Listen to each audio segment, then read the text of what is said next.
Hey all, this is RuPaul's Drag Race Season 7, Episode 2, Glamazonian Airways. Now I have to say that something really tragic happened, which is that someone last week on my recap wrote that they felt that my free recap was not up to the standard and quality of other RuPaul Drag Race recaps that are out there. And I spent all night, I tore my hair, gnashed my teeth, and looked into the sky, just crying my eyes out. How could I have let that anonymous person on the internet down? And then I remember I just don't care. So I deleted it and moved on with my life. So I am sorry if I've let you down with completely free content, but maybe you just didn't watch. So I'm hoping that I can eventually one day make it up to everyone. So everyone, they have their first elimination and everyone is super salty. Oh, you know, they can't believe this happened, and why did you say this on the runway? I thought we were friends, and psh. Anyway, you're very typical, like, you know, people have always come into these reality shows and they feel this camaraderie with everyone else, and then they do the first elimination and they go, oh, that's right, I have to eliminate everybody else, and they get all fierce.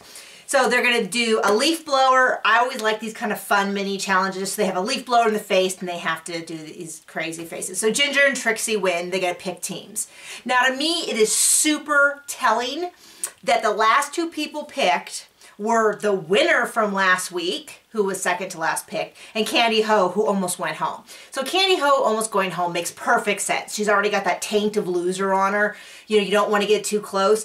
But the fact that Violet, who actually won the last challenge, was picked second to last tells you a lot about her behavior.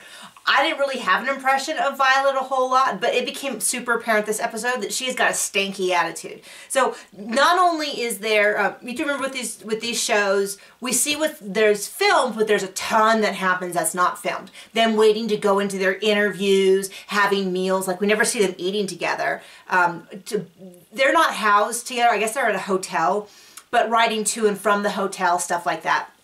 So most likely everyone has figured out that Violet has got a stanky attitude, and it's apparent right here. So definitely one to keep an eye on. It reminds me of like the Mean Girls in school. Anyway, so we have the two teams. So Ginger has more of a diverse team. I really like Ginger. Ginger's kind of pulling forward to me as someone who's making an impression, a personality. There are tons of queens on this show. You have to remember their stage name. I don't bother with their real names. They're what they look like in drag and out of drag. And of course, part of the thing with drag is that they can look wildly different. So it takes me a while to kind of get everybody figured out in a way to where I can go, oh, instantly I know who they are, what their deal is, same on, you know, so on and so forth. So Ginger pulling out of the pack as an early one to notice with great interviews. Trixie, though, is team hot mess. So we've got some real problems going. And sure enough, we go to the performances. Trixie's team, right off the bat, the first person, super weak. I'm not great with lip syncing. When it's done right, it's just flawless performance. And when it's done wrong, like not so wrong that their mouth's not even moving, but you just get this sense that like, something's not right. And that's what I got. And then they kind of gained steam, and then Ginger's team just knocked it out of the park. And sure enough, that's kind of what we see in the judging. So it's individual judging. They just pick and chose from the teams. We end up with our top 6. So our top was Violet, who I'm not a big fan of. For me, drag needs to be more than just looking like a woman. No matter how gorgeous that woman is, there's plenty of gorgeous women out there. So that alone is not enough to like super impress me. It has to also be this character that I want to know and I'm entertained by, whether that's funny, or I prefer funny, or whether it's just dancing and stuff. But I, you know, personally, not as impressed by that. I prefer my comedy queens. I prefer my performance queens.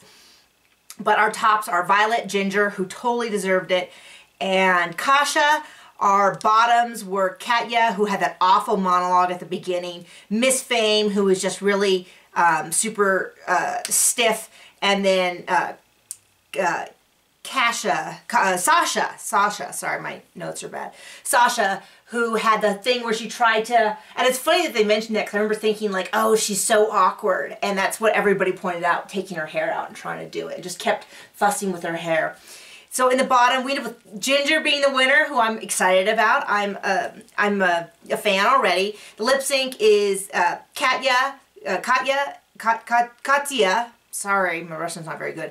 And Sasha. And Katya stays in, who I do like. He reminds me of Tom from Tom and Lorenzo, who are recappers. And someone else. Like, I just keep thinking that he reminds me of someone, especially, well, completely when he's out of drag and he's in interviews and he's super intense. And I keep going, he reminds me of someone. Who does he remind me of? Hit me up in the comments if you get that same sensation, if you know who it is.